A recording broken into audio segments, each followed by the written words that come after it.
Yo, my name is BK Brent, and in this video we're going to be talking about building up your weapons in Granblue Fantasy Relink.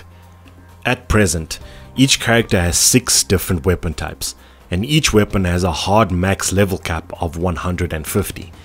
But there are also several soft level caps at levels 10, 30, 50, 75, 100 and 125.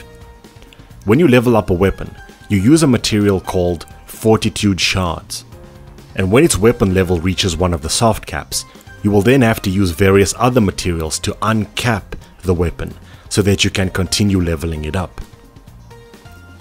For weapon uncapping materials, make use of the in-game wishlist system to tag materials that you need and then search for the missions that drop that material at the quest counter. If you don't have any possible quests that drop a specific material, it's likely that you need to progress to the next difficulty first. There is also a material called Mirage Munitions, which can be plugged into your weapon to increase its base stats. This value goes up to plus 99, but you can use this material liberally since you can remove them and put them into another weapon whenever you want. For Fortitude Shards, the extreme difficulty quest called Great Goblins of Fire is a solid method of farming this material. The quest itself is fairly easy and you can run through it in 2 minutes if your characters are decently leveled up. You receive about 25 M-sized crystals and around 10 or so L-sized crystals if you can S++ the mission. The numbers might seem small, but they add up as the mission can be done fairly quickly. If you don't have extreme difficulty open or feel as if you aren't strong enough to run through the quest fast enough, you can use the very hard alternative called Absolutely No Trespassers, but the rewards will be worse. Alternatively, if you are confident in your character's strength and want things to go a little bit faster, you can run the Maniac difficulty quest called Revenge of the Hordes, where you have to run through a corridor and kill 2 of the goblin boss.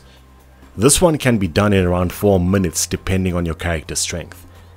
But you receive around 30 of the L-size crystals, so it could be more optimal in terms of time efficiency. Each weapon has a specific trait that is unique to it. This trait dictates the types of stat bonuses that a particular weapon will give you.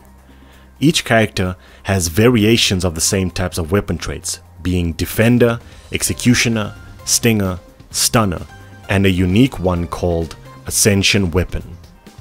This one is special since it will unlock the ability to awaken in Cheryl's shop once it reaches level 150. This lets you increase its stats even further beyond its max level. Awakening a weapon functions pretty much the same as uncapping a weapon level. However, there are 2 trophy checkpoints in play here. Trophies in this context refers to the in-game awards system listed in Luria's journal. Basically, once you get halfway through the awakening levels, you will be told to get a certain character trophy before you can proceed with ascending the weapon. And the requirements for earning this trophy are to beat Andi Mayu on Maniac difficulty 3 times with the corresponding character. The final awakening level will have another trophy checkpoint, but this one will want you to beat Bahamut Versa on Proud difficulty twice with the corresponding character. Fully awakening an Ascension weapon makes them considerably stronger than the other weapon types at level 150. They also gain access to a special skill called Sigil Booster, which is very good. The game's 6th weapon is called a Terminus weapon, which can also be ascended. It can be received as a low chance drop from the final Proud difficulty quest, where you fight a level 150 Bahamut on the ship. When you clear this quest, there's a small chance that a weapon may drop for any of the game's characters. You might not even get a weapon for your main, you might not even get a weapon for a character that you care about, and you might not even get any weapons at all despite grinding the quest for hours. But the Terminus weapons seem to be the strongest weapons in the game at this point in time. But even so, with that being said, I recommend that you fully awaken your Ascension weapons, since getting the Terminus ones for the characters you play is very hard. That, and you will also need powerful characters in order to run the quest that drops the Terminus weapon consistently.